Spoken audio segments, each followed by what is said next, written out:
بسم اللہ الرحمن الرحیم۔ نئی ویڈیو پیش خدمت ہے۔ تمام دوستوں سے گزارش ہے کہ ویڈیو کو لائک کریں، چینل کو سبسکرائب کریں اور بیل آئیکن کو پریس کر دیں تاکہ ہر نئی آنے والی ویڈیو آپ کو ٹائم پر ملتی رہے۔ عمیر بن وہیب مکہ میں رسالت مآب صلی اللہ علیہ وآلہ وسلم کے قتل کے ارادے سے آئے۔ ہوا یہ کہ بدر میں ان کا بیٹا اسیر ہو گیا، جس کی وجہ سے ان کا دل ڈوب کر رہ گیا۔ بدر ہی میں صفوان کے والد امیہ بن خلف مارے گئے۔ ان کے دل سے اپنے باپ کا سایہ سر سے اٹھ جانے کا ملال نہ مٹ سکا۔ ایک روز شہر سے باہر مقام حجر میں صفوان اور عمیر دونوں کی ملاقات ہو گئی اور دونوں نے اپنے زخم ایک دوسرے کے سامنے کھول دیے۔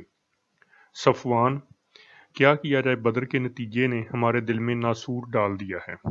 عمیر بن وہیب: برادر عزیز، اس لڑائی کے انجام سے دنیا نظروں میں سے تاریک ہو گئی ہے۔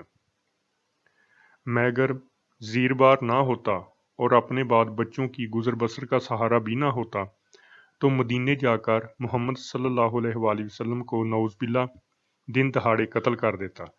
میں آپ کے قرض اور آپ کے دونوں بچوں کی کفالت کا ذمہ دار ہوں عمیر، اور میرے لیے مدینہ جانے کا یہ بہانہ کافی ہے کہ میں یہاں اپنے فرزند کی وجہ سے آیا ہوں جو مسلمانوں کے پاس اسیر ہے۔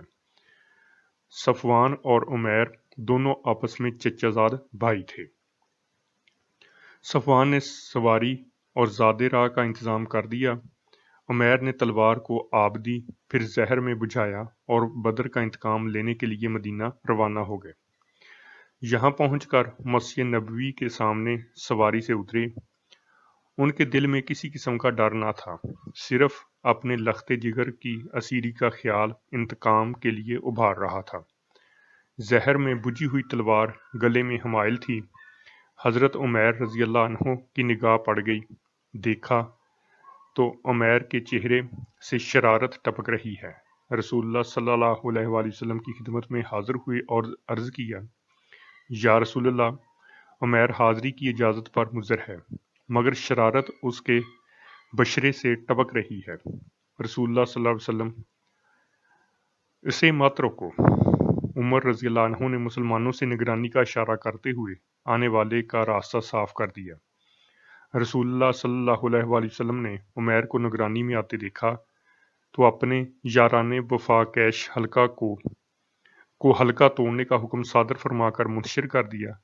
عمیر پیش ہوئے تو رسول اللہ صلی اللہ علیہ وسلم سے حسب ذیل مکالمہ ہوا۔ عمیر: صبح کا سلام پیش کرتا ہوں۔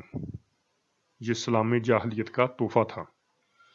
رسول اللہ صلی اللہ علیہ وآلہ وسلم: اللہ نے مجھے آپ کے اس تحفہ سے بھی نیاز فرما کر اہل جنت کے ہدیہ سے سرفراز فرمایا ہے، جس کا اظہار السلام علیکم سے ہوتا ہے۔ عمیر: اس تحفے سے تو آپ حال میں فیض یاب ہوئے ہیں، اب تک ہمارے ہی مروجہ طریقے اسلام پر عمل پیرا تھے۔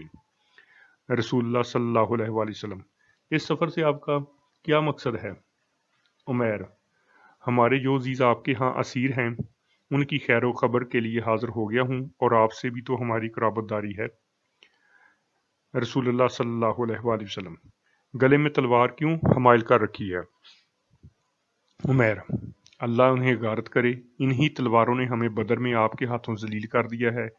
اے صاحب، کیا بتاؤں، جس وقت سواری سے اتر رہا تھا اسے ہاتھ میں لینا بھول گیا۔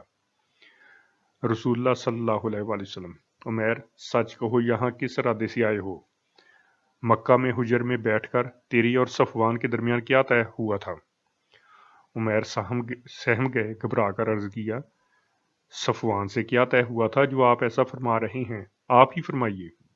رسول اللہ صلی اللہ علیہ وآلہ وسلم: صفوان سے تو یہی طے ہوا تھا کہ تم مجھے قتل کر دو، وہ تمہارا قرض بھی ادا کرے اور تعزیز تمہارے اہل و عیال کی کفالت بھی کرے۔ اے عمیر، تم کب چوکنے والے تھے؟ وہ تو ذات باری تعالیٰ ہے جس نے میرا بال بیکا نہ ہونے دیا۔ عمیر: اے محمد صلی اللہ علیہ وآلہ وسلم، میں شہادت دیتا ہوں آپ کے رسول اللہ ہونے کی اور اللہ کے معبود برحق ہونے کی۔ یا رسول اللہ صلی اللہ علیہ وآلہ وسلم، ہماری کم عقلی تھی کہ ہم آپ پر نازل شدہ وحی کا انکار کرتے رہے۔ یہ راز میرے اور صفوان کے درمیان تھا۔ اگر آپ پر وحی صادق کا نزول نہ ہوتا تو آپ کیسے معلوم کر سکتے؟ اللہ کا شکر ہے کہ مجھے سیدھی راہ میسر آ گئی، حالانکہ نکلا میں برے ارادے سے تھا۔ رسول اللہ صلی اللہ علیہ وسلم کے تمام حاشیہ نشین اس گفتگو سے بے حد متاثر ہوئے۔ رسول اللہ صلی اللہ علیہ وسلم نے عمیر رضی اللہ عنہ سے فرمایا، آپ ابھی یہاں قیام کریں۔ اصحاب رضوان اللہ اجمعین کو حکم دیا کہ ان کا قیدی رہا کر دیا جائے اور عمیر کو تھوڑی بہت قرآن کی تعلیم بھی دی جائے۔ عمیر رضی اللہ عنہ بن الاسود واپسی پر مصر ہوئے کہ یا رسول اللہ صلی اللہ علیہ وسلم، مکے میں تبلیغ کی اجازت مرحمت فرمائی جائے۔ آپ نے بخوشی اجازت بخش دی۔ سبحان اللہ، قتل کرنے کے ارادے سے آنے والا مبلغ اسلام بن کر لوٹا۔ بحوالہ مکالمات نبوت۔